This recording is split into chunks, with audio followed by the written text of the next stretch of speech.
Ladies and gentlemen, I think it's time we kicked off. I was always taught you should never start with an apology, but I think there's an apology for two reasons.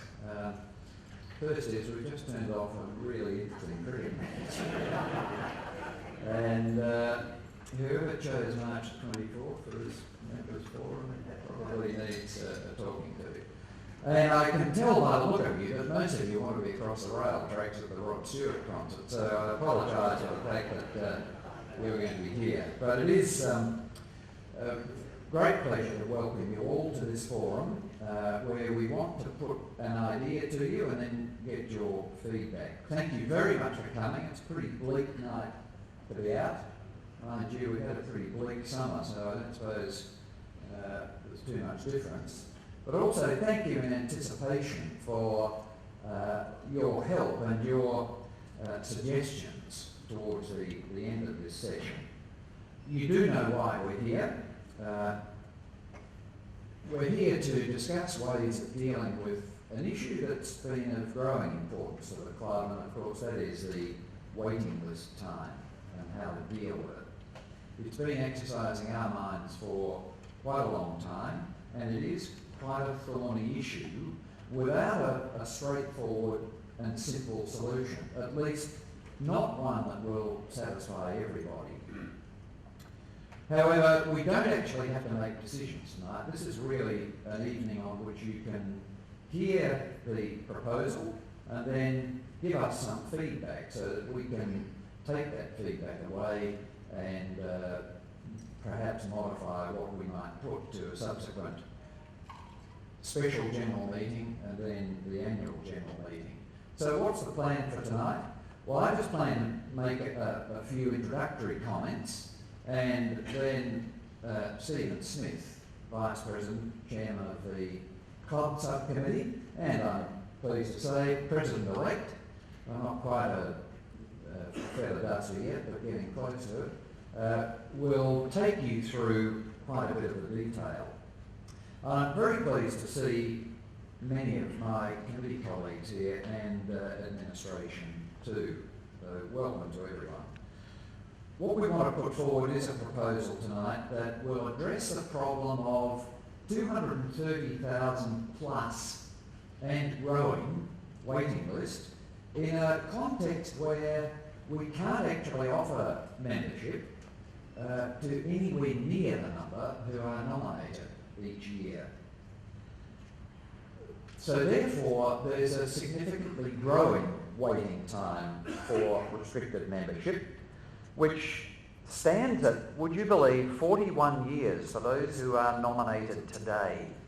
If you are nominated today, the projections tell us that you will wait 41 years for membership unless we, as the club, do something about it.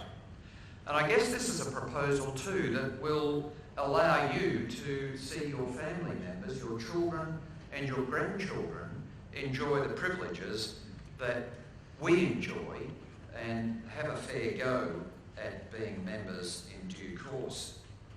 However, we're very mindful of the fact that any proposal we put to you for a change needs to be very carefully managed and needs to be done in an extremely responsible way that doesn't interrupt our club and doesn't interfere with your amenity.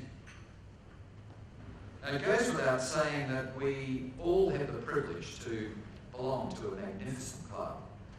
And if you don't happen to use the club, then I guess that's to your detriment. But for those who do use the club, you would have to agree that it's one of the great clubs of the world. But a waiting time of 41 years is totally unacceptable, really, for all sorts of reasons. Now, if we continue as we are and we do nothing, then we will only have members that are pretty much all of the one age. And that's a venerable age, I'd have to say, seeing I'm there myself. But it is elderly, nevertheless. It will also be nigh on impossible for intergenerational membership.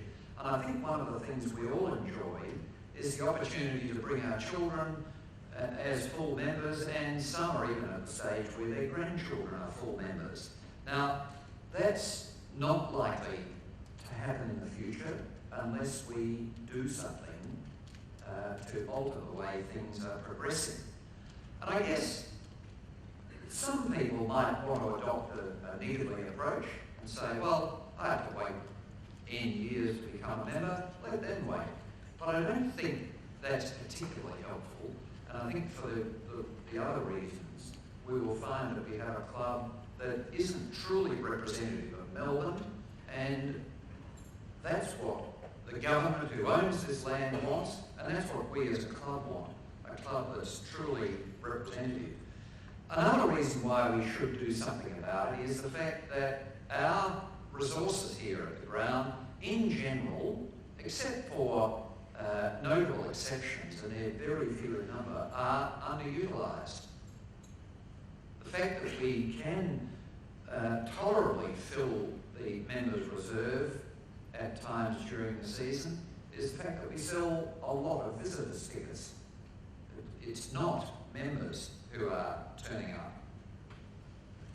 And given that closing the waiting list is not really an option, because that would make at least a generation miss out on the possibility of membership, if we did let things go and we were met with a waiting time of 41 years, can we really honestly accept a nomination fee in all ethicality, or should we be saying, well, you can nominate, but we won't charge you a fee? So, for a combination of those reasons, and probably many others too, our minds have been exercised quite considerably in trying to do something about capping the waiting time. With the proposal that Stephen Smith will present, your committee believes that we can realistically cap the waiting time at around 25 to 30 years.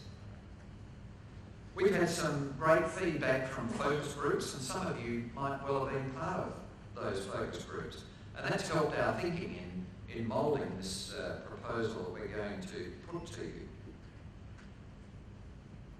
That's the broad context in which we present what we're going to present to you. To hear in more detail, let's hear from Stephen Smith.